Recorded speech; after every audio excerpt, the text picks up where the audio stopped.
见过这颗种子的人都得死，但我却将它吞进肚子，孕育了18年。因为我的父亲在临终前告诉过我，只要等到种子在我体内发芽后，我将会迎来脱胎换骨的变化。不过在种子发芽之前，我不能开口说话，因为我一张开嘴巴就会泄露种子的气息，然后引来天道的怒视，甚至还会直接将我灭杀。所以18年来，我都没有开口说过一句话，导致别人都以为我是个哑巴。可就在种子发芽的前一天，却发生了一件让我意想不到的事情。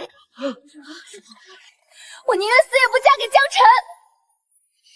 青瑶，不要冲动，是爹错了，爹不该逼你。可是你若毁约，会被人说是忘恩负义的。我不管，江辰我不会嫁，名声我也不能丢。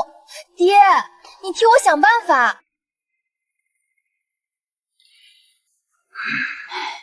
夫君，实在不行，让青寻代替青瑶嫁了吧。爹，我还想在您身边伺候您，求您别把我嫁出去。清玄，我们许家没落百年，好不容易出了你妹妹这样一个天才，许家的未来都在她身上。算爹求你，你代替妹妹嫁给江辰吧。难道要爹跪下求你吗？爹，你别这样，我嫁还不行吗？小辰，你意下如何？伯父不必为难清玄，徐府照顾了我10年，已经抵消掉我父亲当年的救命之恩。婚约之事，今日就此作罢吧。小辰，这怎么行呀？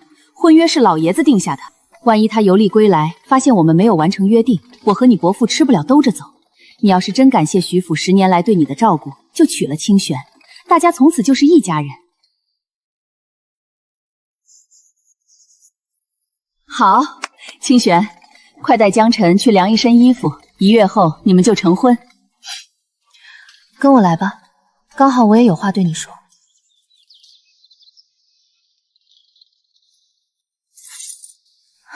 小哑巴，你不该答应的。他们不是真心希望你娶我，是不想落下忘恩负义的名声而已。等我妹妹进了青云宗，他们肯定会苛待你，变着法赶你走的。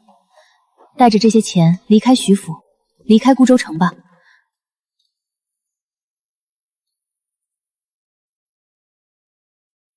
这里是我的家，他们对我再不好，我也不能走。你快走吧，别犹豫了。只是到了外面，不要随便相信陌生人，不要吃他们的东西，不要喝他们的水，还有不要随便搭理人。如果被人发现你是哑巴，他们会欺负你的，知道了吗，小哑巴？以后该叫我夫君了。你说话了，你不是哑巴。我说过自己是哑巴吗？你是在假装哑巴？为什么呀？怎么凭空闪惊雷，跟3年前一样？好了好了，我不问了，你收拾东西快走吧。王姨要是知道你一直装哑巴，又要疑神疑鬼了。我不走，我要留下来娶你，从此保护你。别说大话了，你的灵根还不如我呢。相信我。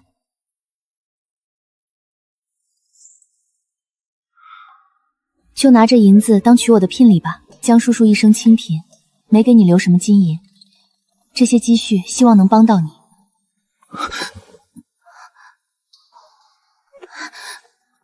我量衣服去了。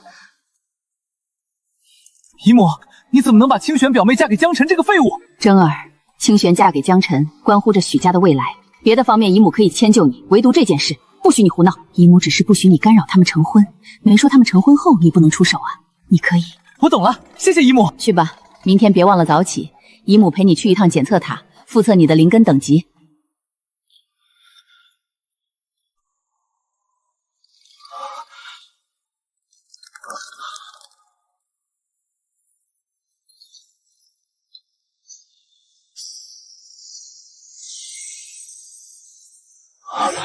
灵根，我有灵根了。真儿，今天复测，千万不要紧张。塔主说你上次因为紧张，导致检测结果低于正常水平。本来你至少是3品上等，因为紧张，只检测出3品中等。就是这1等之差，让我无法在许家为你争取到更多资源。如果你检测到3品上等，姨母我想尽办法说服许家族人，破例让你修炼许家的许氏剑法。江辰，你来干嘛？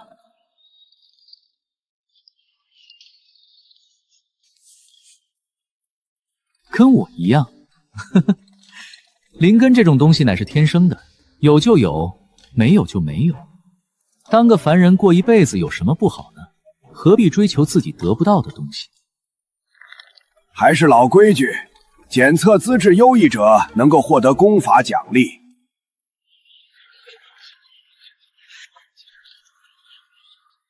待会儿可别被我的真实灵根等级给吓到。是。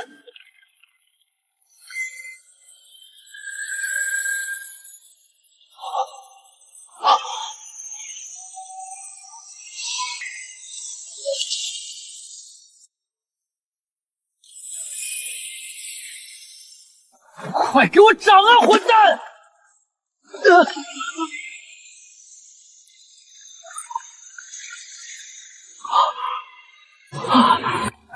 孤州城真是一年不如一年了。要不是最近出现了一个6品灵根的许清瑶，孤州城的检测塔就要被取掉了。白色，水晶尺上白色的刻度代表的是9品。清瑶，你突破炼气9层了，如此年纪，在咱们孤州城是史无前例啊！这是什么？是检测塔里出现的，莫非是有旷世灵根现世？我听你爷爷说过，多年前隔壁的碧云城出现了一位8品灵根的绝世天骄，检测灵根时，一道黑色的光束冲入云霄，与眼前一般无二。8品是黑色光束，那白色光束岂不是9品？我要看看他到底是谁。神话！我见证了神话，有生之年竟然能见到传说中的9品灵根。塔主，9品就一定是最强的吗？废话，9品当然是最强。这世间倒是有一种超越9品的灵根，它叫做无极灵根。传说它无影无形，是透明色的。这种灵根比9品强了10倍、100倍不止。但这种灵根只存在于神话中，现实根本不存在。不会吧？陆征有9品灵根，他若有如此天赋，为什么吃了许家10年资源，也不如许清瑶的6品呢？咦，这是奖励给我的功法，一本是清风真经，黄级高等心法，另外一本是七星剑诀，黄级高等功法。太好了，有了2本功法，还有这道透明灵脉，自己一定能在最短的时间内突飞猛进。原来是江辰啊，吓我一跳，还以为是陆征出来了呢。江辰这次检测好像又是没有灵根吧？一强之隔，一个是旷世9品，一个是没有灵根，这差距不是一般的大。现在偷偷修炼2本黄级高等功法，默默提升实力才是王道。谢谢伯父多年栽培之恩，征儿不负你们期望，检测出9品灵根。徐正言多大的运气，捡来如此天之骄子啊！使不得啊，征儿，你可是9品天骄，伯父怎当得起你这一跪？昔日自己在去徐正面前一直慎言慎行，塔主、孤州城主和一些家族老怪也全都以殷切的目光看着我。江辰，不服吗？可笑，一个空无灵根的废物，有什么资格在我面前清高？许伯父，我有一事相求。贤侄请说，不必行此大礼。我与清玄妹妹青梅竹马，不忍看她嫁给一个废物为妻，还请许皇父把清玄嫁给我，我才能给她幸福，给她未来。我已经开口把清玄许配给了江辰，难道改口让清玄改嫁？这岂不是言而无信吗？如果我喊一声想娶亲，相信在座的很多家族都愿意与我联姻吧。那时候我可就是别人家的女婿了。陆征可是许家飞黄腾达的通天梯，若是失去他，自己就是许家的千古罪人。许伯父，给不给到青少幸福，靠的是实力，不是嘴巴。我愿与陆征比一场。征儿，你看如何？一个废物要挑战9品灵根，哈哈哈哈！行，看在都是在徐府长大的份上，给你一个与9品灵根一较高下的机会。就算输了，你也可以吹一辈子的牛。给你们3天时间，谁突破1个层次，谁就有资格娶清玄，如何？伯父小瞧我9品灵根了，3天后拭目以待。陆公子，在下秦长生，秦家恭贺陆公子检测出9品灵根，别无所赠。这刚炼制的10瓶炼气液就送给陆公子，希望公子3天后抱得美人归。10瓶，此物1瓶都价值无穷。秦家一下给10瓶，着实下了血本。有10瓶炼气液，一头猪喝下去也能产生质变，何况是9品灵根的陆征？秦家是摆明给陆征站台吗？另外，我秦家所有店铺今日起禁止对江辰售卖炼气液。希望你不会后悔。哼，我后悔，后悔放弃你这个废物，抱住陆公子的大腿。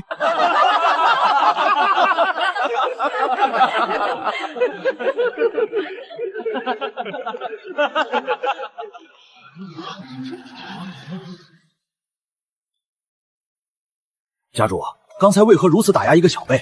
还记得10年前那位横空出世的神秘魂师吗？自然记得，他炼制出的中品炼气液，换了钱财和些许材料就此收手。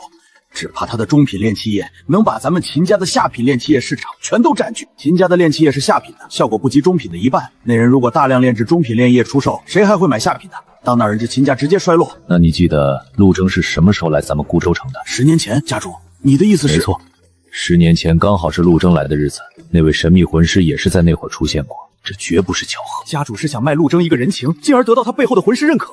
他若能成为我们的靠山，我们的地盘将远不止周边几座城市。我一生谨小慎微，从未做过错误选择。这一次的选择，相信也不会错。至于那叫江晨的，要怪就怪他不长眼，当了我秦家一个小人物，得罪就得罪，翻不起大来。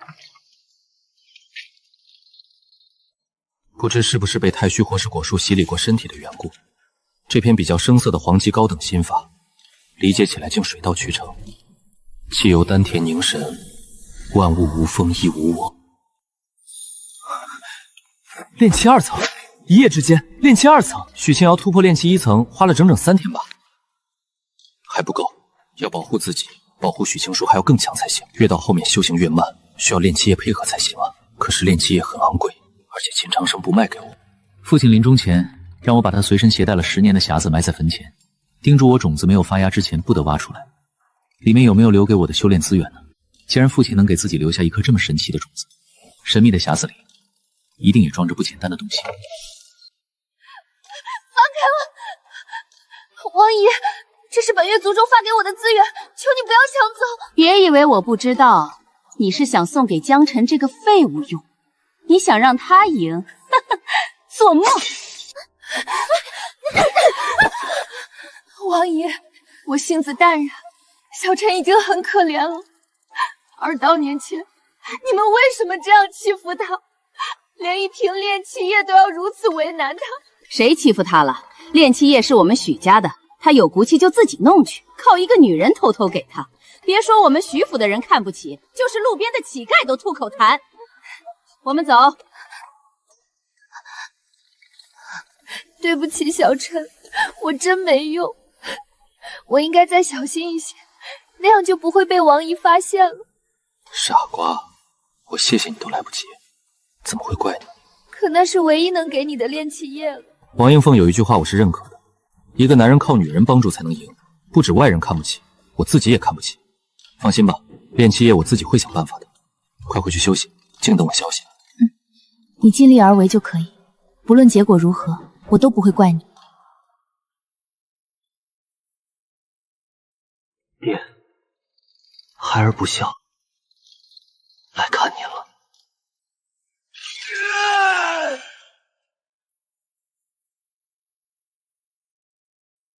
爹，我要娶亲了，不过不是许清瑶，是你更喜欢的许青山。你曾说其实她更适合当我老婆，性子温柔，恬静知礼，要是你还活着，肯定会笑得合不拢嘴吧。等我们成了婚，一定带她来见你。但孩儿遇上了一点麻烦，需要开启父亲您留下的匣子，叨扰到您的安宁，请您原谅。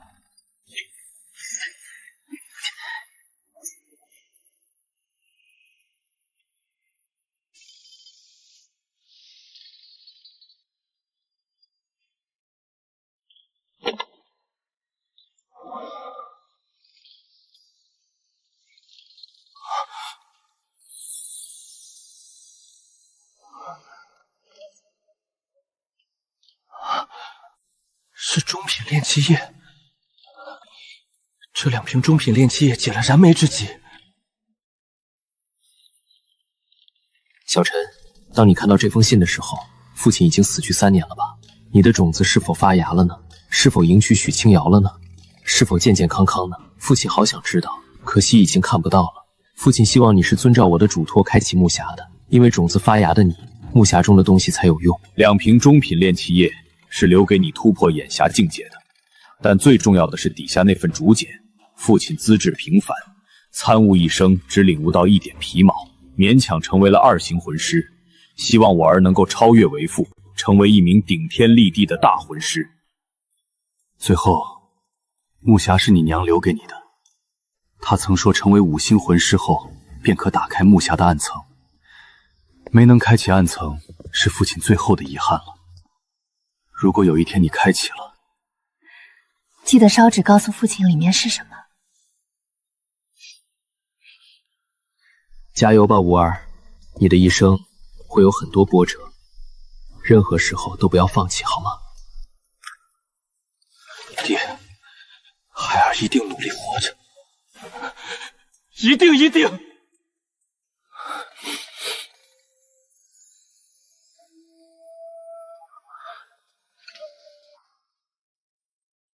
原来上面的文字不是用眼睛看的，是用灵魂认的。我能辨别，说明灵魂高于一般人，拥有成为魂师的资格。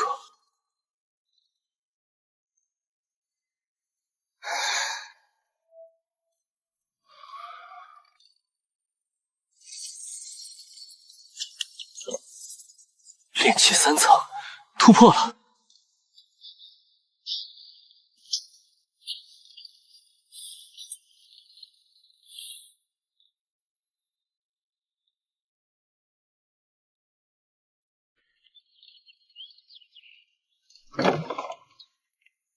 客人要买什么？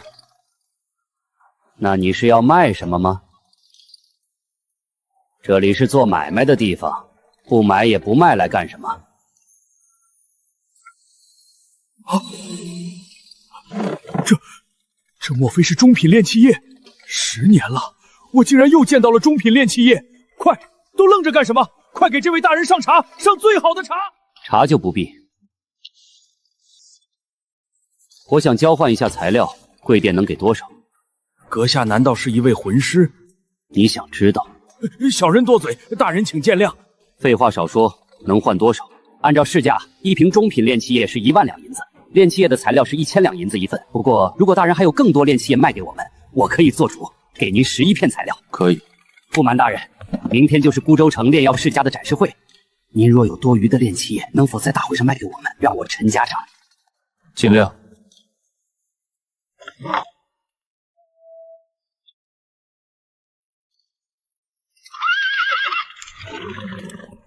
有些人白日做梦想买到下品炼气液呢。这孤州城除了我秦家，别的地方不会有炼气液。你在珍宝阁求炼气液，只怕是求错地方了。与其求他们，还不如求一求陆公子呢。求我给炼气液，还不如求我放他未婚妻一马。炼气液就不要想了，只要我秦长生在一天，你一辈子都别想得到一滴炼气液。下品炼气液，狗都不要。大小姐，事情就是我刚才说的那样。你有派人追查他的身份吗？老奴岂敢！魂师最忌讳的便是遭人觊觎，惹他不快，岂不是为陈家惹来灭顶之灾吗？很好，你处理得非常好，既给了这位魂师好处，拉近关系，也没有半点怠慢之处。若他能在展示会上给咱们提供一些中品炼气液，咱们就能名声大噪，与秦家一争高下了。100年来都被秦家打压，若那位魂师能提辖陈家一把，改变家族命运，付出任何代价我都愿意。找，快给我找！挖地3尺也要把许清玄找出来！这个傻丫头，该不会跑去给我找突破用的天才地宝了吧？许大美人，别挣扎了，不然掉下去摔成肉泥多可惜呀！快上来吧，冤有头债有主，我们只是想抓了你，向陆征要他欠我们的赌债而已。我们发誓不会把你怎么样的。休想！拉他上来，我就不信许清泉真会撒手。小陈，对不起了，这辈子嫁不了你了。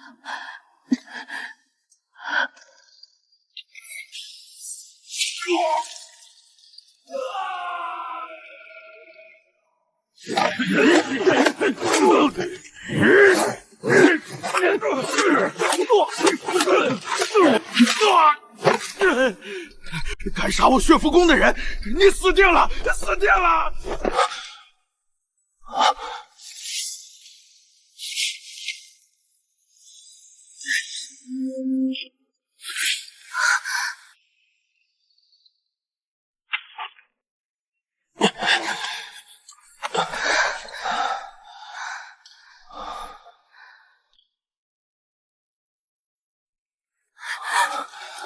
容易才找到的。灵草有无数只，你却只有一个。以后不要再为我冒险了。你若为我而亡，会是我生命承受不住的沉重。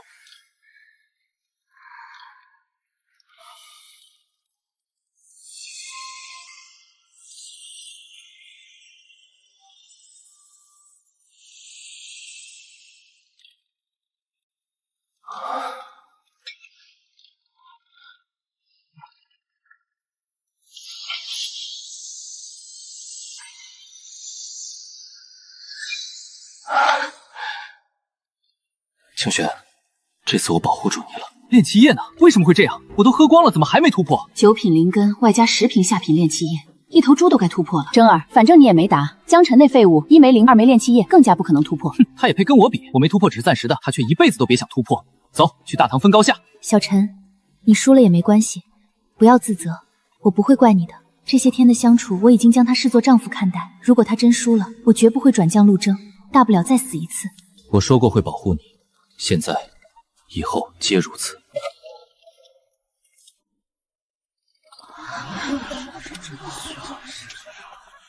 10年寄人篱下，一朝扶摇青云。我要证明自己不是废物江辰，配得上许清玄。你去哪儿去了？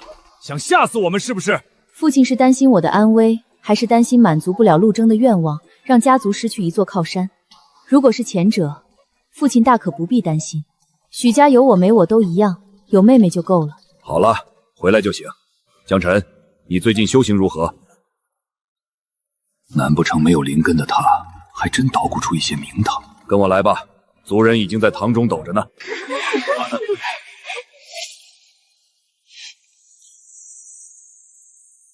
还以为你不敢来呢，总算还有点男子气概。真想不明白他哪来的勇气和陆征比试，吃了许家10年的饭，也没明白自己什么身份什么地位，妄图与陆大哥一争高下。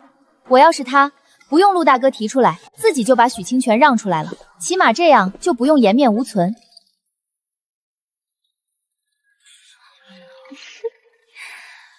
我迫不及待想看到他崩溃大哭的样子。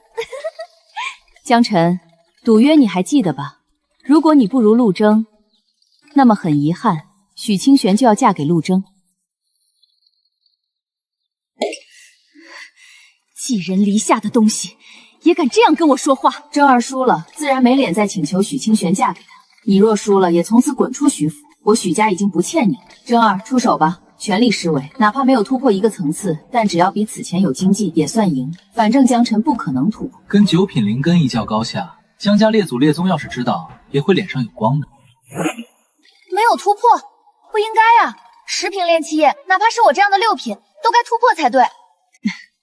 修行一道，步步艰难，短短3天就从炼气5层精进至圆满，已经很不错了。主母说的对，换做其余人，只怕会原地踏步呢。是啊，再怎么样，也不是一个没有灵根的废物能比的。精进至圆满已经很了不起，立于不败之地了。如何，江辰？虽然我没有突破，但至少精进了，你还是输。天上真龙，你一介地上的爬虫，有何资格讽刺真龙？炼气1层，是炼气1层。小陈，你突破了。啊！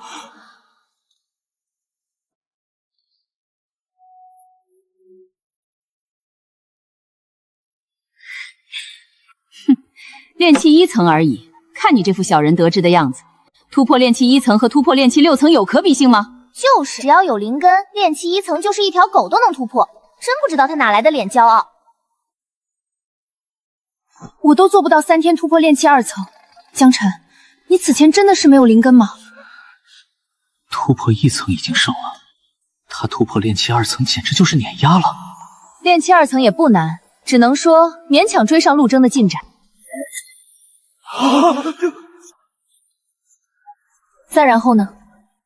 真龙又如何？9品灵根又怎样？你便上要孤子凭柱砍。清玄是我江辰之妻，谁也抢不走。姓江的得意什么？不怕告诉你，天机阁的人已经在路上，到时候我就直接进入天机阁了。而你呢，一只炼气3层的臭虫罢了，跟我比，你还不配。好，你有灵根，不是废物了不起了是吧？本来看在你可怜的份上，迎娶清玄，我不要你聘礼。既然你这么有能耐，10天后给我准备好丰厚的聘礼。如果拿不出来，别怪我毁约，把许清玄嫁给别人。小陈，恐怕我那些碎银子是远远不够了。王姨诚心为难你的话，拿多少他都会挑刺。如果是以前，或许他也会因此发愁。去吧，我不会再给你添麻烦了。姐姐，你错过了真命良子，3天突破炼气3重，在9品灵根面前其实不值一提。未来的陆征，江辰连仰望的资格都没有。陆征再强，与我何干？江辰才是值得真心托付的人。江辰真的这么好吗？下面那位少年，大家认识吧？江辰，许家的未来女婿。不知疲倦的与陆征陆公子比试，被我封杀了下品炼气液的购买资格，急疯了。为了获得1瓶下品炼气液，病急投医跑去陈家的珍宝阁求药无果。算算时间，他现在已经输了比试，被许家赶出来了吧？1瓶炼气液让他丢了老婆，诸位不想落得这般下场吧？所以能买的就赶紧买，等到没有购买资格的时候，想买都买不到了。秦家主，这不是那个废物吗？什么东西？还想看我秦家笑话？也不看看我们潘发上了什么样的人物？那可是9品灵根，未来的绝世大能。你是大小姐，是他。司灵参见前辈。前辈，这位是我陈家的大小姐，代父主持家族事务。我陈家准备了10万两银子，按照市价可以吃下10瓶中品炼气液。前辈有所不知，我们陈家以1万两银子收购您的炼气液，价格绝对公道。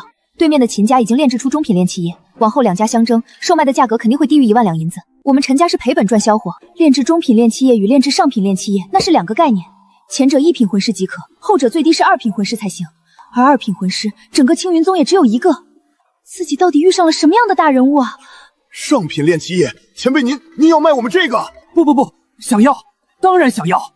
这可是上品炼气液，莫说孤州城，就是周边的城池都从未出现过的顶级灵药。有了它，陈家完全可以一炮打响，抢占秦家大部分份额，从此一跃成为孤州城的第1炼药世家。前辈，你想多少卖？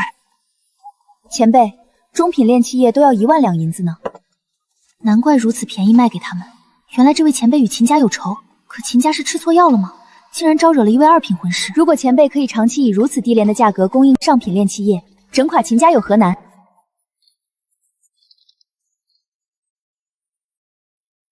多谢前辈，我这就去准备材料。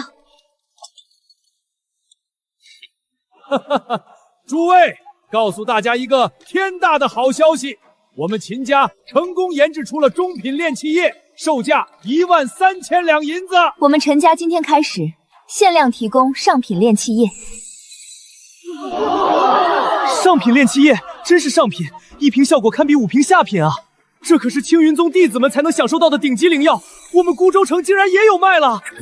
陈家哪来的上品炼气液？这比10年前横空市的中品炼气液还要致命！大家别激动，上品炼气液至少价值5万两银子，你们确定自己买得起吗？为了答谢新老客户对陈家多年的支持，我们宣布限期1个月内，上品炼气液的价格是12000两银子。什么？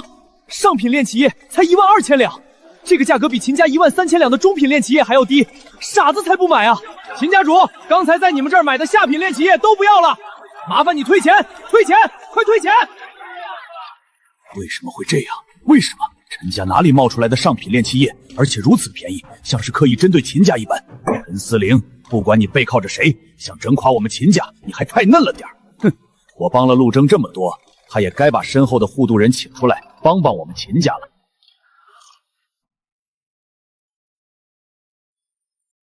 前辈，这是您的50万两银票。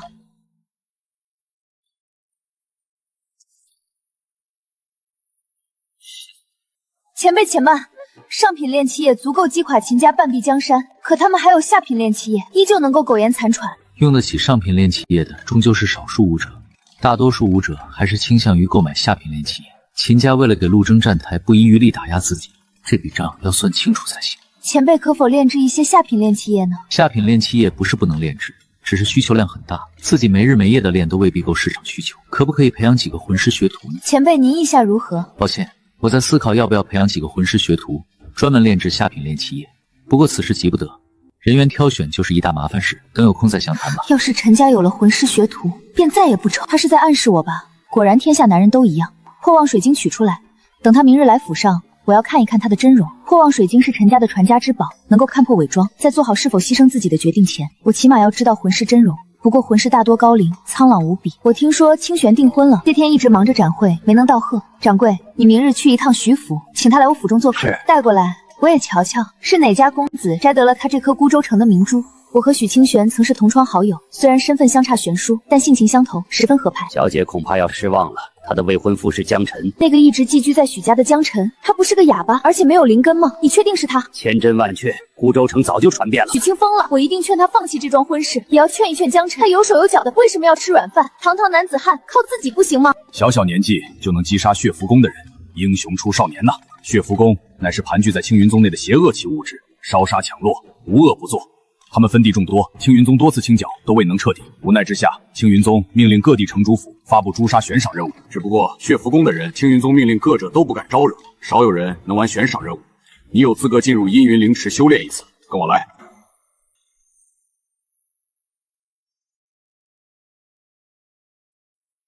炼气4层圆满，来晚了。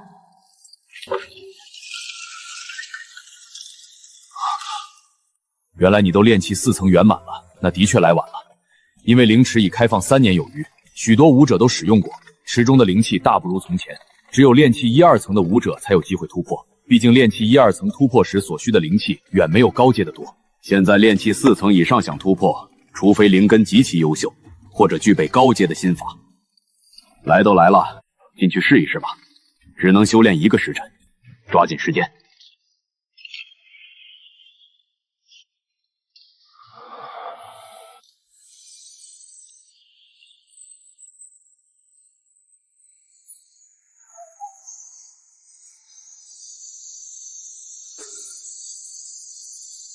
怎么回事？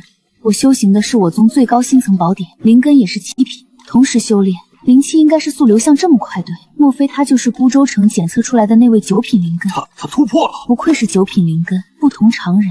换做寻常的炼气4层圆满，是绝对无法在这样稀薄的灵气下成功突破。但以我的灵根和功法，这么看九坎比我强不了多。一盏茶的时间，就从炼气5层突破到炼气6层，这就是9品灵根和7品灵根的差距吗？连续突破2个境界了，9品灵根之威，我等凡人难以想象啊！但他也到此为止了。6层到7境是一道天窍，当初我花费了整整10天突破。9品比我的7品的确强一些，但十分有限。短短1期7层，从炼气4层圆满突破到炼气7层，不可能！9品和7品只是差了2品而已，差距怎么会这么大？这位小姐，不好意思，打扰到您了。我叫柳青仙，记住我的名字，待我追上你的境界，会与你一决高下。拿着，遇到生命危险取出来，你可别死了。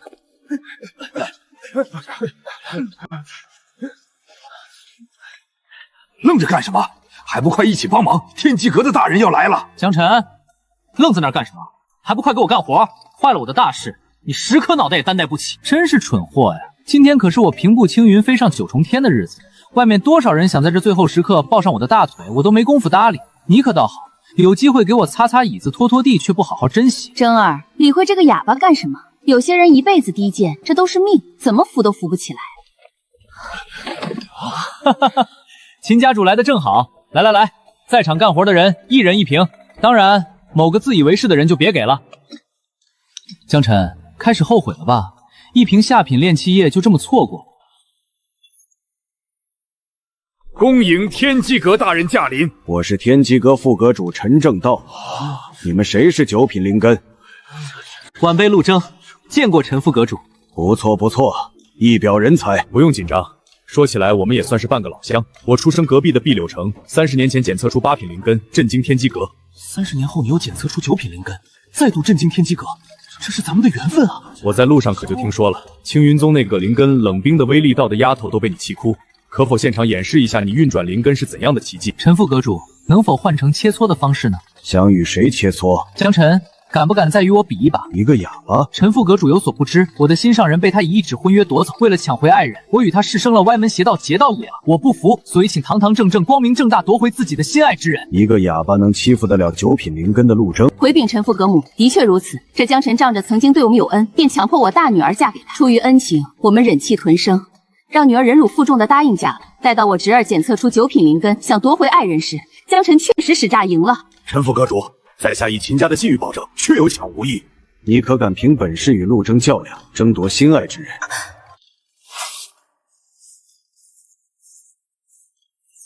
自然是比实力，有没有胆子一较高下？哼，那就来吧！今日我要踩着江辰的脸，抢走江辰的女人，向世人证明九品灵根的强大。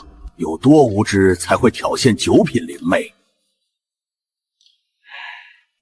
面对九品灵妹，都敢如此托大，此子过于自负了。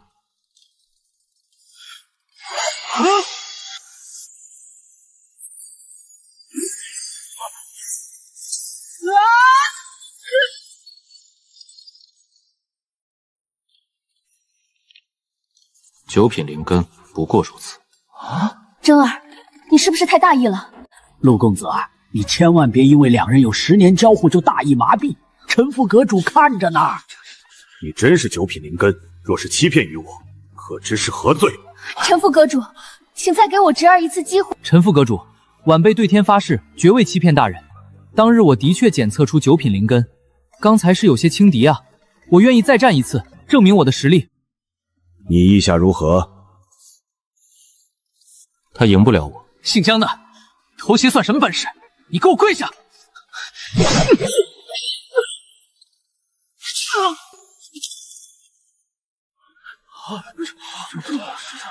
九品灵根就这？重新检测一次。我不过是输了2次，就可以否认我的灵根了吗？好，那我就证明给你们看，让你们看看什么是九品灵根。徐正言，我本想带着许家一起腾飞的，可惜你们怀疑我，那么很遗憾，你们许家不配随我一同腾飞。陆公子，我相信你，我相信只有你是最支持我的，放心，我会让你输。你侥幸突破了炼气6层，不能看不起九品灵根，睁大你的狗眼，好好看着我的九品灵根是何等耀眼吧！怎么可能？怎么可能？我明明检测出了九品灵根，一定是检测出问题了。我再试试，这不可能，是这个检测的青铜池有问题，肯定是这样。6品灵根，看来青铜池没有问题，问题的是你的检测结果。真儿，看来是检测塔的青铜池出了故障，这世上并没有九品灵根，你3品中等，在孤州城还算上等了。最好的还是6品灵根的许清瑶，我只差了他3品，并不算太差。谁说孤州城没有九品灵根？只是不是你而已。真有九品灵根，真有九品灵根，只是不是我。孤州城真有九品灵根？难道不是检测塔出了问题吗？虽不知检测塔的青铜池为何会将一个3品中等的庸才检测出9品灵根的成绩，但孤州城的确有一位真正的9品灵根，青云宗主之女，不久前便见过，还自叹不如。只是柳青仙说把青云令留给了对方，可对方不主动展示，我如何知道？还得把他喊回来帮忙寻找。我也想知道，这位九品灵根到底是何方神圣？放平心态，这位9品灵根非常特殊，莫说你6品灵根，就是我的8品灵根都与他相差万里。你若能结识他，便是此生之幸。8品灵根都相差万里，那我的6品，他一定是人中之龙，无敌世间的模样吧？江辰，赢了9品灵根是不是很骄傲？陆征这些年根本没用心修炼，心思全花在别的地方，他根基不稳，剑术更没有大成。你赢了他也没什么。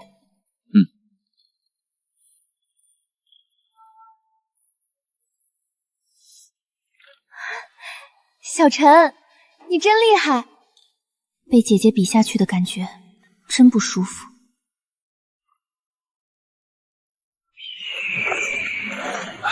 还好陈副阁主宅心仁厚，没有追究咱们冒名9品灵根之事，不然咱们许家就摊上大麻烦了。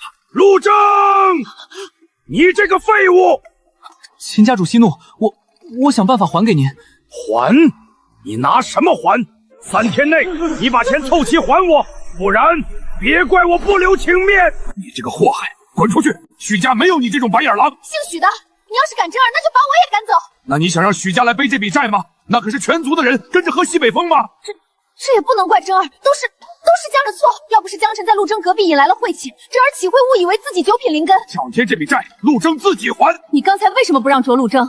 要是让着他，不就没这么多事儿了？王姨，你这么说就太过分了。明明是陆征追着赶着欺负小辰，现在反倒怪他了。反了是吧？好，你们两个真以为自己成了夫妻，合起伙来欺负我是吧？我告诉你，你们八字还没一撇呢。江辰，3天内你把聘礼给我交出来，如果我不能满意，这桩婚事就别想成。好，你有种！但凡你真能给出我满意的聘礼，你们之间的事儿我再也不过问了。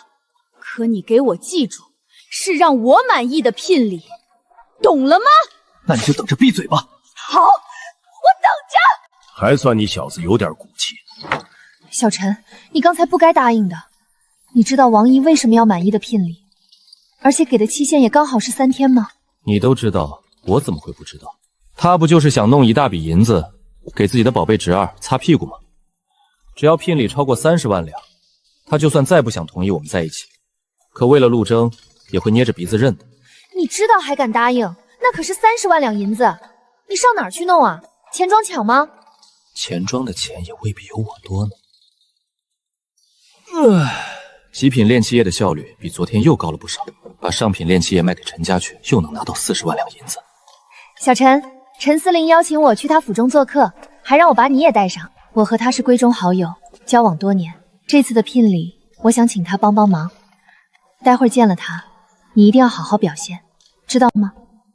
或许他是我们唯一的希望了。总不能这样去做客吧？清玄，要不你在此等等我，我买点点心，稍后再去。还是你想的周到，速去速回。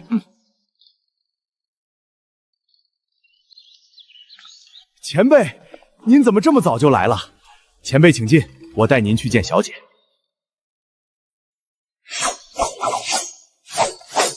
小姐，前辈来送炼器液了。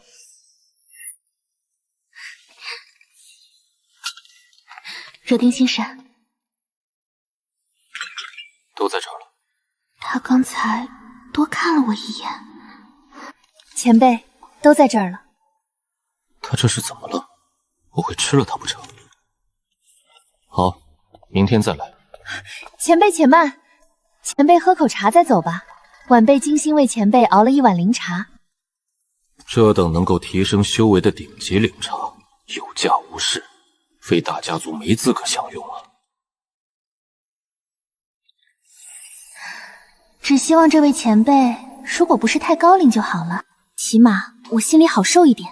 如果是中年，那就最好。至于容貌，已经不抱期望了，只要不是太丑，都能让我好受一些。这真是魂师前辈？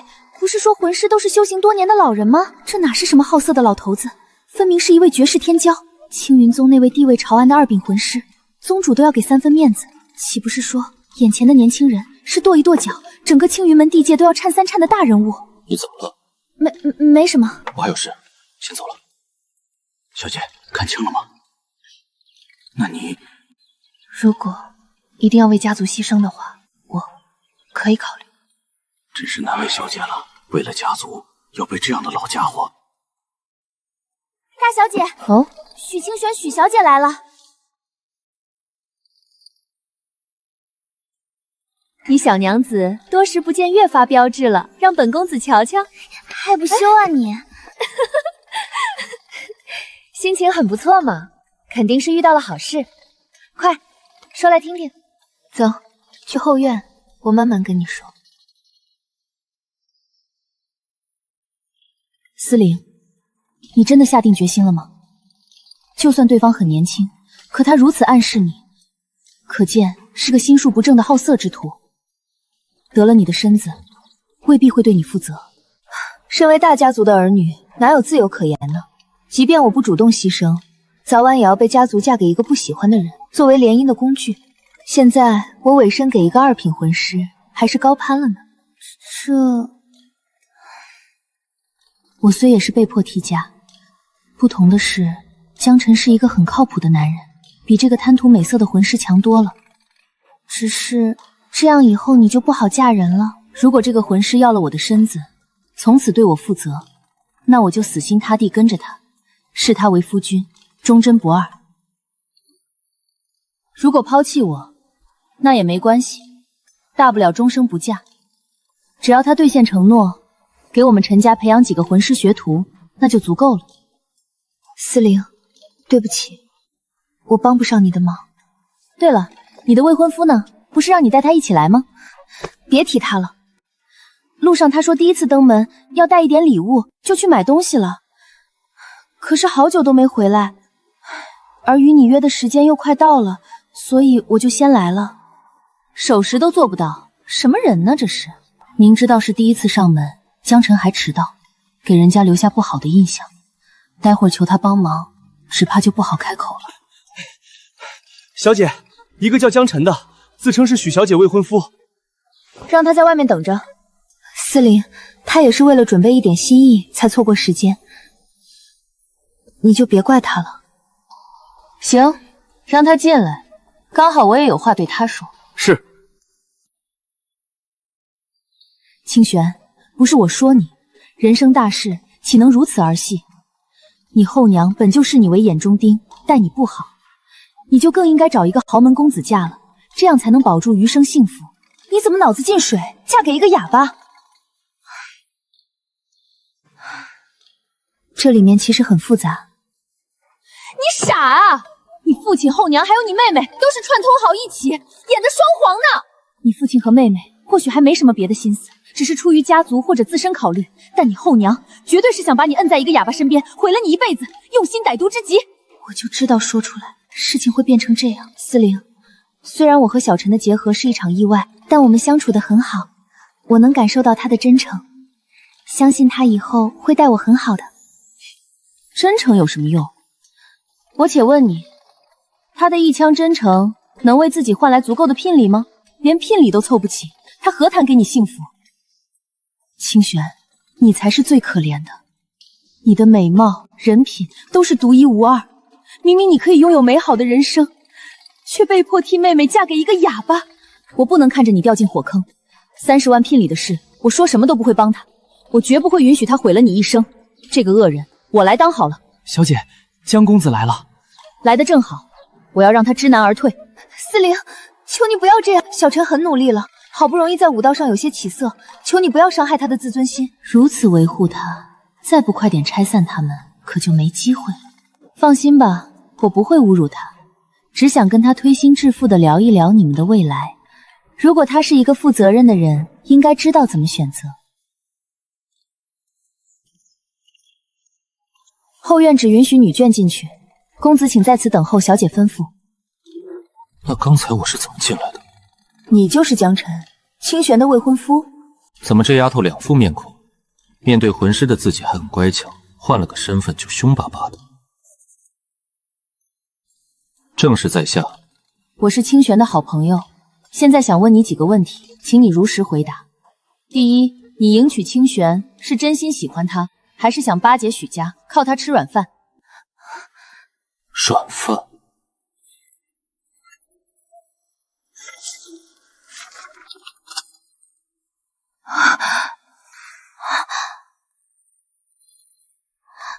小陈，你哪来这么多钱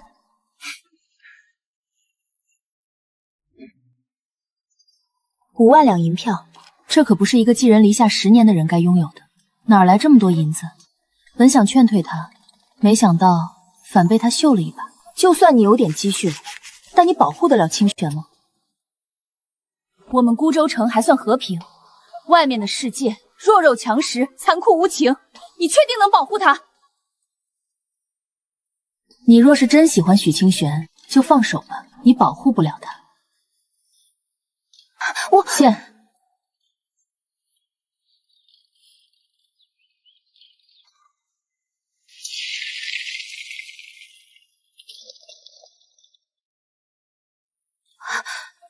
炼气7层，不是说他没有灵根吗？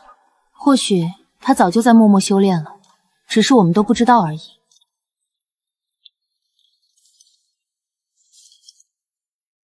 这家伙把他得意上了。有点修为又怎么样？你能给清玄什么？她嫁给豪门大户，能得到无尽的资源，能得到各种修炼功法，这些你有吗？资源和上好的功法都是豪门大户的核心所在，一个穷小子万万不可能具备。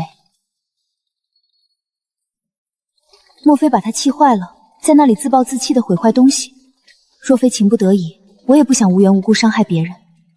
江晨，我不是有意针对你，只是清玄的命太苦了，我希望你能放手，让她嫁给应该嫁的人。如果你肯答应放弃婚约，我愿意给你提供一些极品炼气液，算是对你的补偿，可以吗？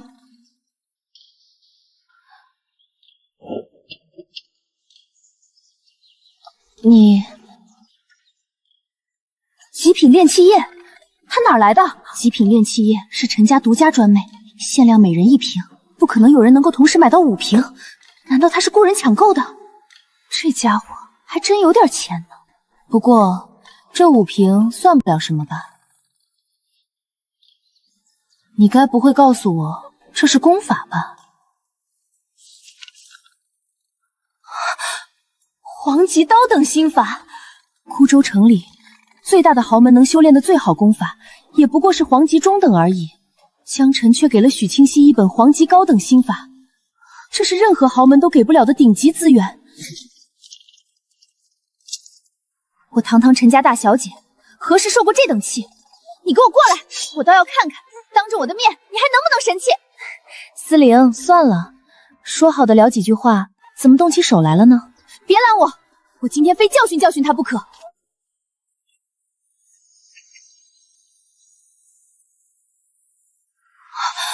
我看到了谁？魂师前辈江晨，那个废物名声传遍全孤州城的哑巴，怎么跟2品魂师一模一样？不，他们是同一人，是同一个人。江晨竟然就是神秘魂师前辈。思玲，别生气了。小陈，你看把思玲气成什么样了，给她道个歉吧。让一个2品魂师给我道歉？不，是我冲动，是我冒犯了。看来江晨是在刻意隐瞒。江公子，快请坐。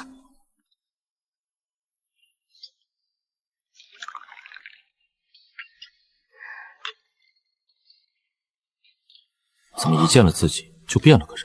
不是嚷嚷着要教训江晨吗？怎么见了面突然这么客气？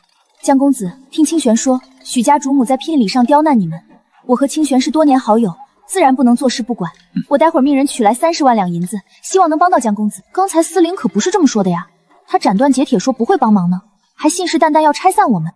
我这都没开口求助，怎么自己主动要帮忙了？江公子，请用点心。江公子，这是陈家祖上传下的百年牡丹，全城只此一株。陈家的历史其实有一桩隐秘，当年先祖曾救过一位高人，得了一卷失禅的丹方。思玲跟我相处这么多年，都没对我这样热情过。你怎么了？陈思玲好像喜欢上你了啊！你可别胡说！我从没见她对一个男人这么上心过，而且最开始她对你咄咄逼人，看到你本人就换了一个人，这不是一见钟情是什么？你要是觉得陈思玲不错，选择她吧，我不会怪你。论家世，论身份，论背景，论实力，陈思玲都比我强的太多。你娶了她，能获得无尽的好处，而不会像在许家一样被麻烦缠身。傻瓜，陈思玲对我是什么心意，先且不提，但我对你的心意还用说吗？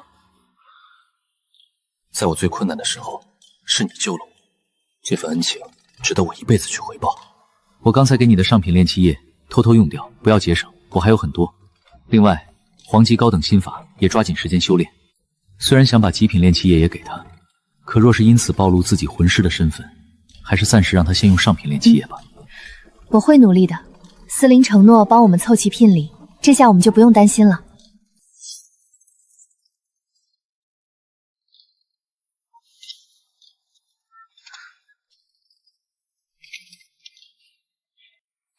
清雪，快来，快来见见朱公子，你还记得他吧？朱公子，您看，朱见深，怎么是他？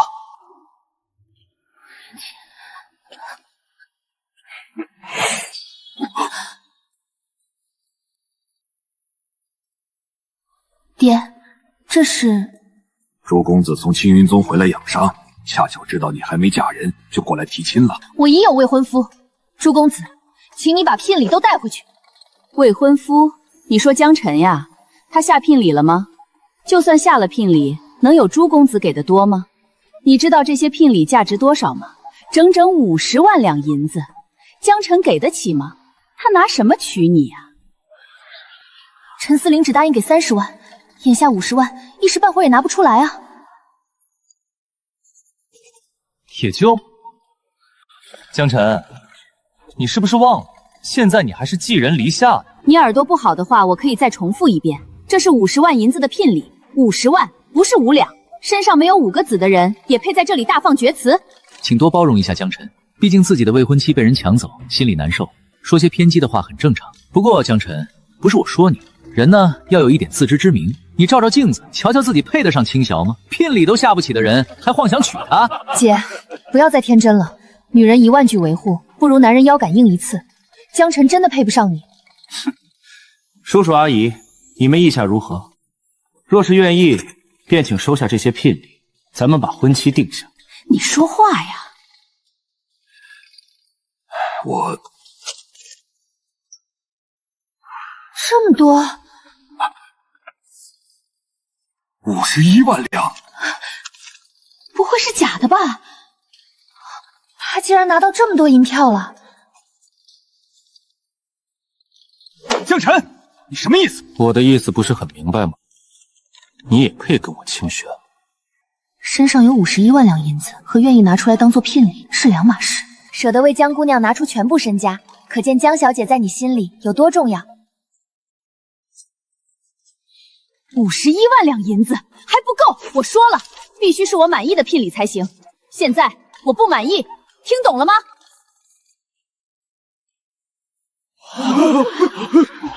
江晨，你说谁没见过钱？你还要不要脸面了？堂堂一家主母，跟泼妇一样当场打人。江晨，还有2天，拿不出我满意的聘礼，你休想去许清玄。哼，看把你能的！我孤州城第3大家族的少主，青云宗弟子，还不如你一个废物。2天后我会再来提亲，你就看着许清玄成为我的女人吧。走。江晨，你给我等着！回到朱家，得从长计议。2品婚事，就算是真的，也长得好看。申儿，你怎么把聘礼都带回来了？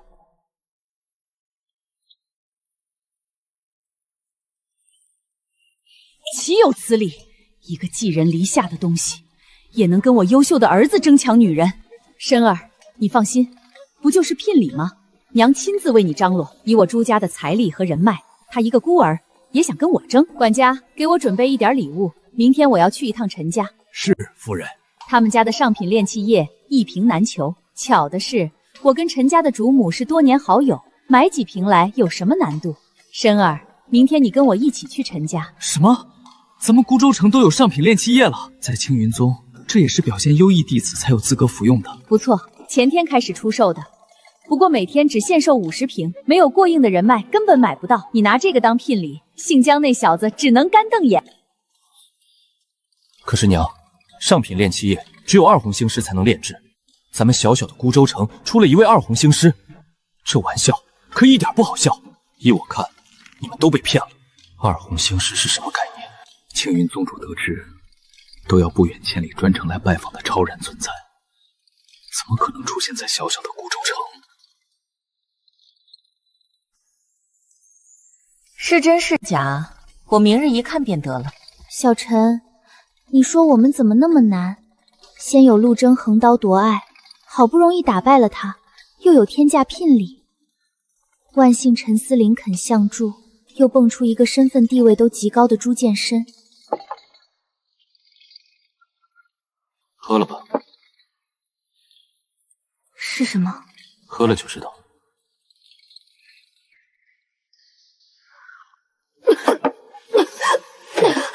小陈，这是对着这本心法修炼。炼气3层，小陈，你给我修炼的是什么？都是我爹留给我的。前辈，您这么早就来了，小姐正忙着清理仓库，我先带您去客厅歇息，再马上通知小姐。不必这么麻烦，带我直接去找她就是。小姐，前辈到了。前辈，您来了。这些是？回禀前辈，都是一些放置过期或者怎么都卖不出的药材，只能扔掉或者低价卖掉。咦，居然是忘川豆，这种宝贝你也要扔掉？前辈好学识，忘川豆都认识。这是爷爷年轻时在一处断崖所得，查阅无数典籍才知道它是忘川豆，是传说中还原丹的主材料。可惜它是3品灵丹，无人能炼制。2品魂师尚且是跺一跺脚、天翻地覆的存在，何况传闻中的3品魂师？陈家上哪儿去寻这般人物？我们空有忘川豆，却没有魂师，他便这么明珠磨成了数十载。我打算便宜卖掉算了。既然要卖的话，不如给我，我炼。前辈，还原丹是3品灵丹，只有3品魂师才能炼制。有问题吗？你是3品魂师？2品和3品虽只1品之差，却犹如天渊之别。青云宗主对宗门高价聘请而来的2品魂师恭敬有加，可若对方是3品魂师，毫不夸张地说，青云宗主行跪拜之时都不为过。江辰竟然是3品魂师，练一练就知道了。给我提供一间密室，仓库旁边便是。朱夫人、朱公子，在下不便过来，请见谅。司灵，休得无礼！什么事能比拜见朱公子重要？陈姑娘，您这是在……不瞒朱公子，一位魂师前辈正在炼丹，请恕小女子不便与你攀谈，以免惊扰了前辈。来得真巧了。行，且看我如何揭穿他假魂师的面貌好了。敢在我朱剑枪面前装神弄鬼，我让他原形毕露。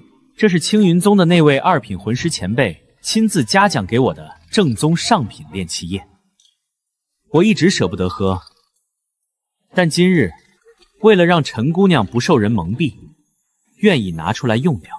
司灵，刚才朱公子说过，咱们陈家结识的2品魂师很可能是假冒的。娘寻思着，也觉得一位2品魂师为何会屈居在一个小小的孤州城？你拿出一瓶上品炼气液来，和正宗上品炼气液对比一下，就知道是真是假了。朱公子好意我心领了，但上品炼气液假不假，我辨得出来。就算我年轻缺乏阅历，掌柜的总不会看走眼吧？那些买火上品炼气液的强者，也不会看走眼吧？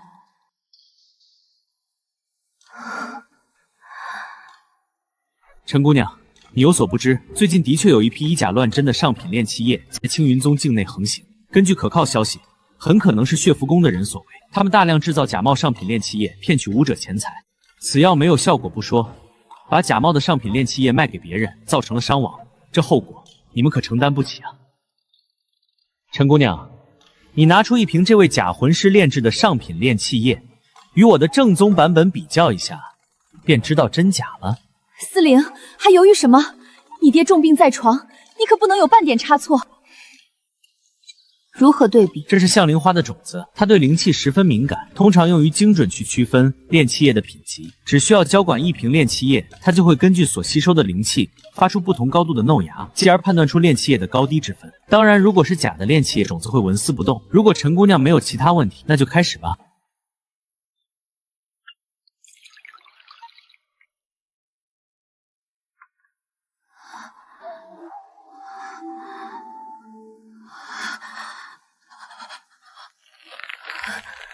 陈姑娘，还好我出现的及时，陈家还不算被拖累的太深，还有回旋的余地。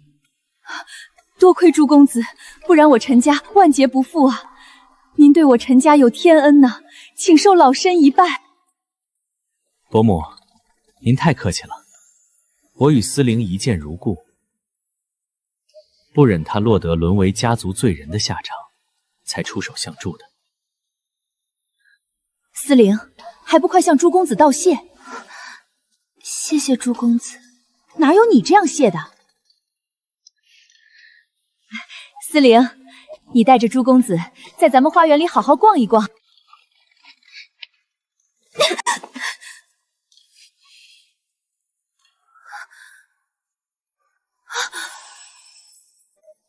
了，这颗种子动了！啊！真动了！啊！哼，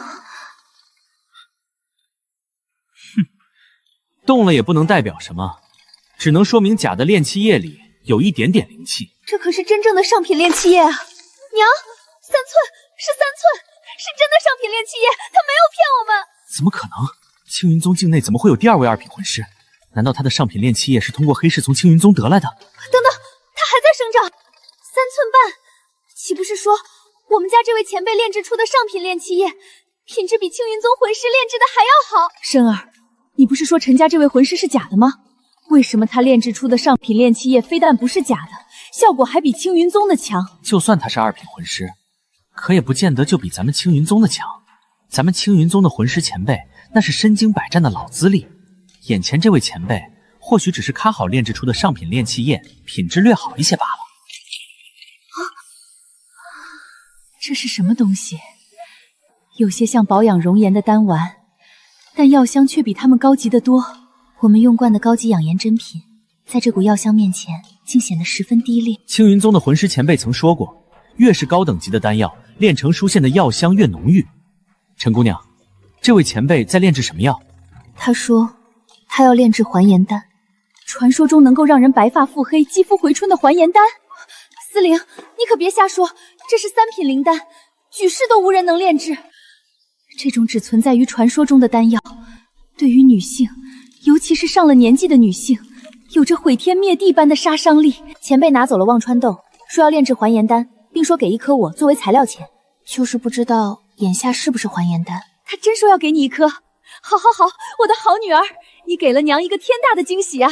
把家业交给你打理，简直是我这辈子最正确的决定。当初父亲重病，族人们推荐由我来接管家族业务时，母亲是第一个反对的。她觉得我太年轻，家业应该由她这个主母来主持。可她平时根本不接触家业，族人们担心她掌控不了，才坚持让我主持大局。如今有1颗还人丹，她马上就180度大变脸了。思玲好闺女，你也帮阿姨要1颗吧，多少钱我都愿意给。这等魂师前辈，岂是我说要玉就能要来的？我只能替你问一问，魂师前辈是否愿意卖给你？好闺女，阿姨就拜托你了，只要你愿意求情，不管成不成，这玉镯都送你了。不，我不能收，太贵重了。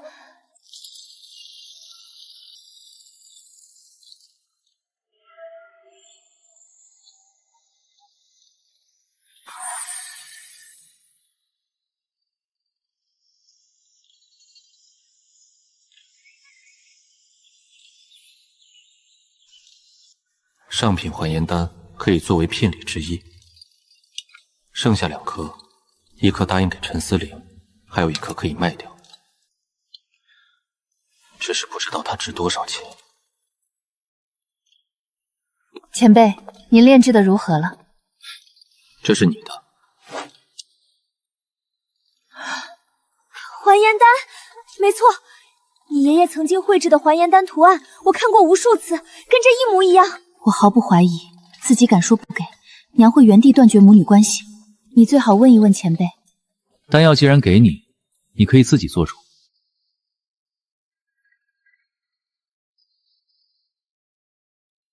前辈，请问您还有多余的还颜丹吗？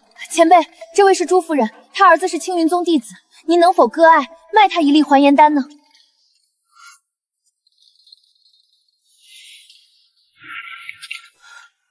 这可是一位能够炼制3品灵丹的魂师，说明他的段位是3品，绝无仅有的3品魂师。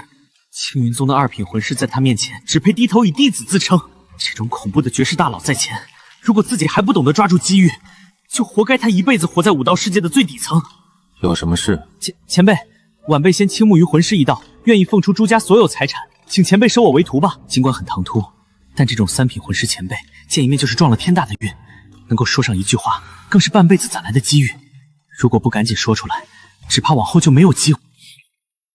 你不够格。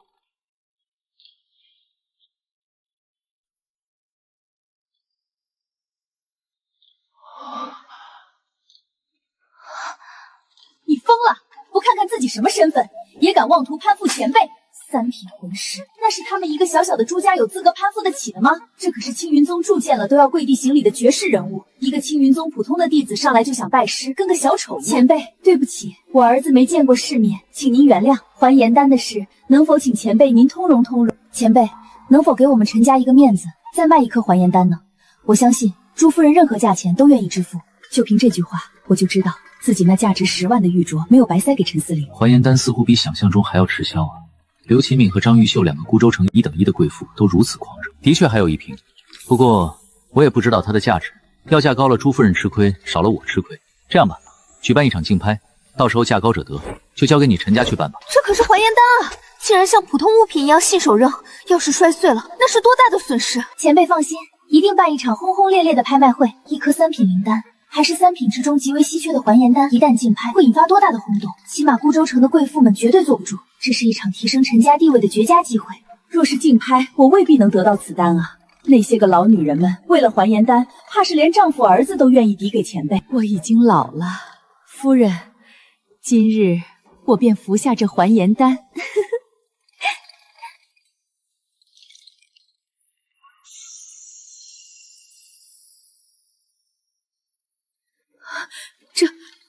这就是还颜丹的效果。走，立刻回府准备钱财，不管付出什么代价，我一定要夺下这颗还颜丹，一定要。至于为儿子迎娶许清玄这桩头等大事，已经抛到了9重天外。我回来了。小陈，你听说了吗？陈家准备竞拍一颗还颜丹，整个孤州城的贵妇圈都传疯了。据说城主夫人都放话了，一定要拿下。为此，他还和城主狠狠吵了一架。消息就传得满城都是，而且还颜丹的吸引力未免太大了些吧？难道你也想要还颜丹？我哪敢想，那么多名门贵妇都争抢，我算什么呀？我是想起爹这些年为了支撑许家竭尽心力，人都苍老了许多。会有的。你就别说风凉话了，这可不是我能染指的。爹，你这是……你后娘提出那么苛刻的聘礼要求，这些钱你拿着，非要那颗还颜丹不可了。如果你们拿他家做聘礼，他再是不同意你们的婚事，为了还颜丹也会忍住的。我从未想过父亲会关心自己，还以为他眼里只有妹妹许清瑶。明天陪清玄一起去，争取拿下。我希望最终娶清玄的是你。原来他心里还有大女儿的位置，只不过为了家族利益，不得不更多关心小女儿，花钱竞拍自己的东西，说出去谁信呢？你们也是来竞拍还颜丹的？哼，别以为认识陈四灵就能拿下还颜丹，很快你们会知道我们许家的底蕴，真正底蕴。清玄，你们许家有他，是祸不是福呀。许家面临秦家的索债，都没说动用底蕴，为了自己的容颜，他却不惜动用家族底蕴。父亲这些年都是偷偷摸摸存下零花钱，不舍得乱用。母亲可倒好，为了自己的容颜，随意挥霍家族的钱财。可是我又能如何呢？走吧，我们尽可能拍下还颜丹吧。这是你能来的地方吗？知道这是干嘛吗？竞拍还颜丹，自以为是的东西，以为有51万两银票，以为能站在竞拍场就能跟我平起平坐。看到在场的座位了吗？用不着，我家清玄就喜欢站着。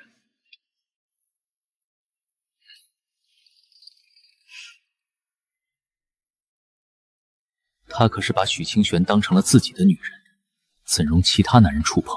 秦掌柜，朱公子，您大驾光临，我珍宝阁蓬荜生辉呀！今天是来给你们珍宝阁捧场的，不过这个人我不待见，麻烦你赶他出去。朱公子，许小姐是我家大小姐的好友，她的未婚夫，我如何好驱赶？他不走，那我就走。狗东西，让你开开眼界，见识见识我朱家的底蕴，你马上就会知道，在我朱家的威势面前，你有多么的卑微不堪。尽管陈思玲是自己的闺中密友，可她更是岂是他能轻易得罪的？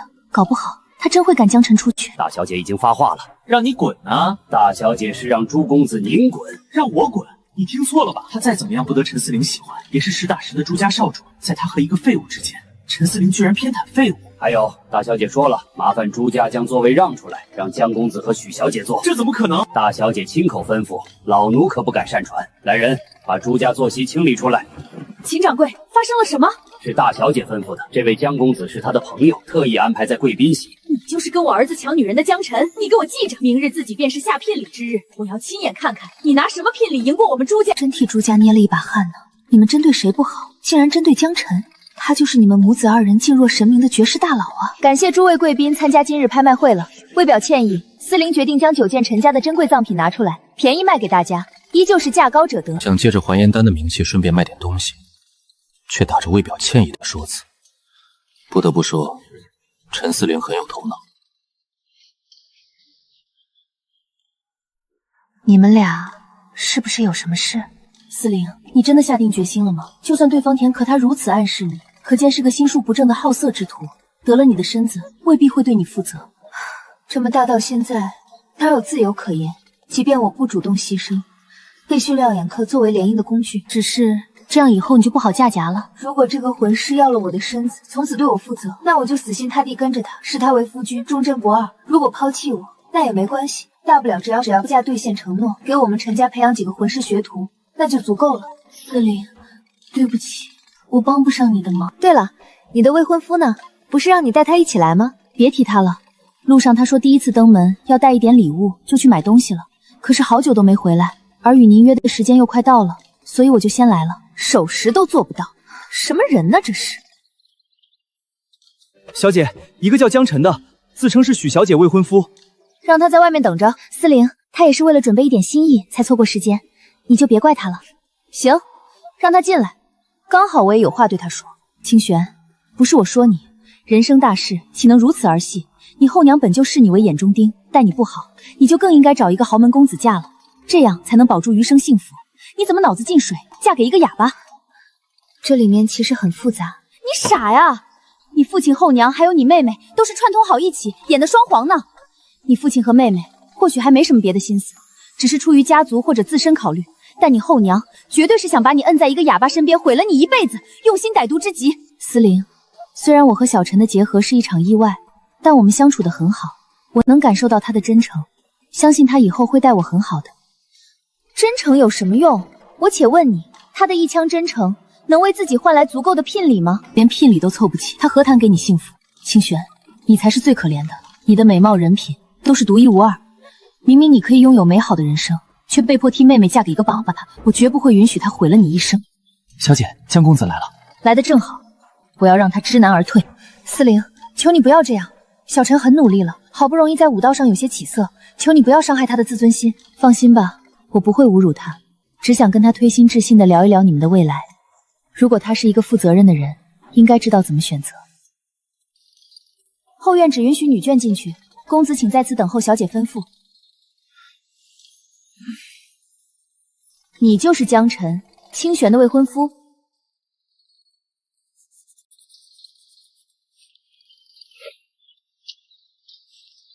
我是清玄的好朋友，现在想问你几个问题，请你如实回答。第一，你迎娶清玄是真心喜欢他，还是想巴结许家，靠他吃软饭？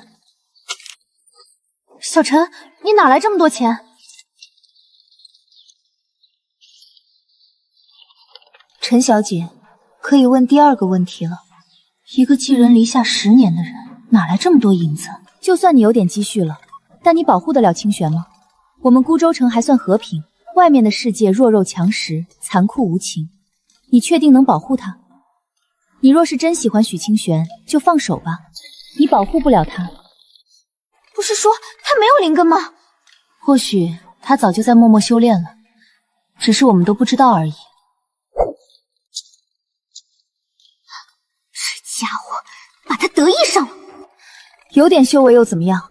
你能给清玄什么？她嫁给豪门大户，能得到无尽的资源，能得到各种修炼功法，这些你有吗？江晨，我不是有意针对你，只是清玄的命太苦，我希望你能放手，让她嫁给应该嫁的人。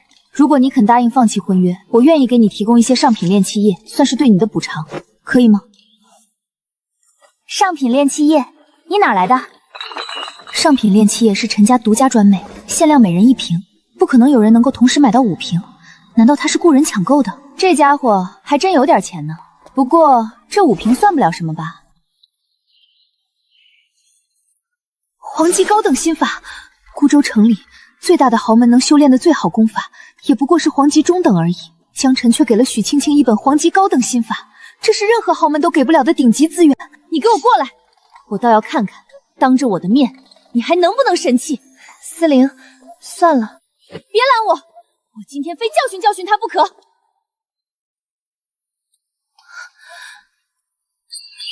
我看到了谁？魂师前辈？不，他他们是同一人，是同一个人。自己好闺蜜的未婚夫，竟然就是她准备现身的神秘魂师前辈。思玲，别生气了。小陈，你看把思玲气成什么样了，给她道个歉吧。不，是我冲动，是我冒犯了江公子。江公子，快请坐。江公子，请喝茶。自己方才可是在刁难陈家的大靠山，还对他拔剑相向。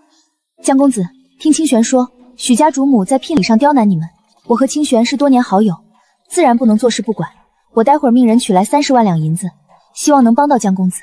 刚才他可不是这么说的，斩钉截铁说不会帮忙，还信誓旦旦要拆散我们。如今江晨都没开口求助，他倒自己主动了。这边都是陈家的内院，陈家的几位老爷都曾在此居住。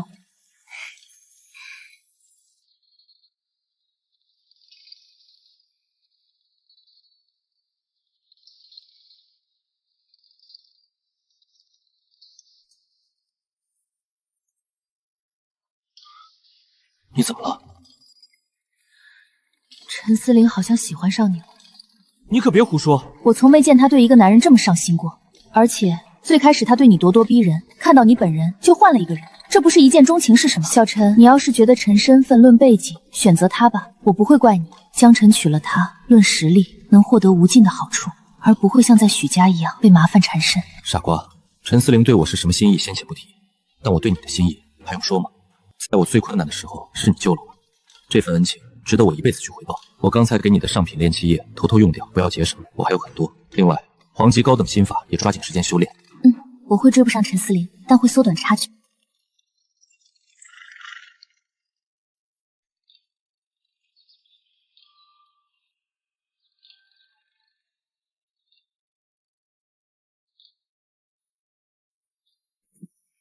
清玄，快来，快来见见朱公子，你还记得他吧？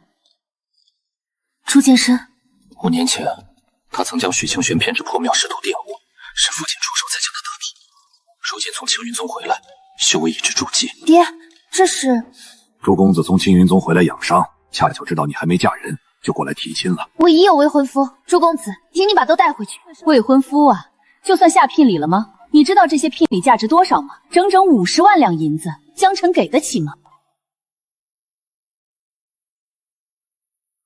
在青云宗混了5年，也就只能拿出50万聘礼。也就，江晨，你是不是忘了，现在你还是寄人篱下呢？你耳朵不好的话，我可以再重复一遍，这是50万，不是5两。身上没有5个子的人，也配在这里大放厥词。陆兄，请多包容一下江晨，毕竟自己的未婚妻被人抢走，心里你照照镜子，不是我说你，用点难受，瞧瞧自己配得上清玄吗？聘礼都下不起的人，还妄想娶她？姐，不要再天真了，女人1万句维护，不如腰难感应一次。江晨真的配不上你。叔叔阿姨，你们意下如何？若是愿意，便请收下这些聘礼，咱们把婚期定下。朱剑深当年差点玷污清玄，人品薄劣可见一斑，女儿嫁他焉能幸福？不如江晨10年观察下来，人品端正。你说话呀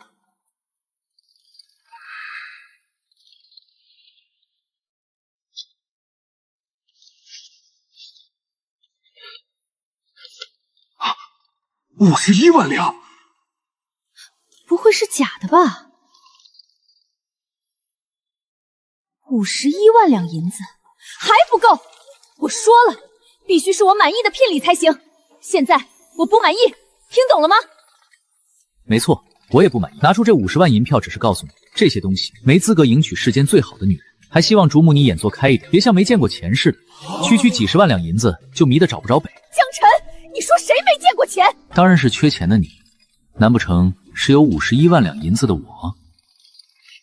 你还要不要脸面了？江晨，还有2天，拿不出我满意的聘礼，你休想吃许清玄，休想！放心，如果我的聘礼都不能让你满意，这孤州城就没有人能娶清玄了。看把你能的！我孤州城第3大家族的少主，青云宗弟子，还不如你一个废物。2天后我会再来提亲，你就看着许清玄成为我的女人吧。走。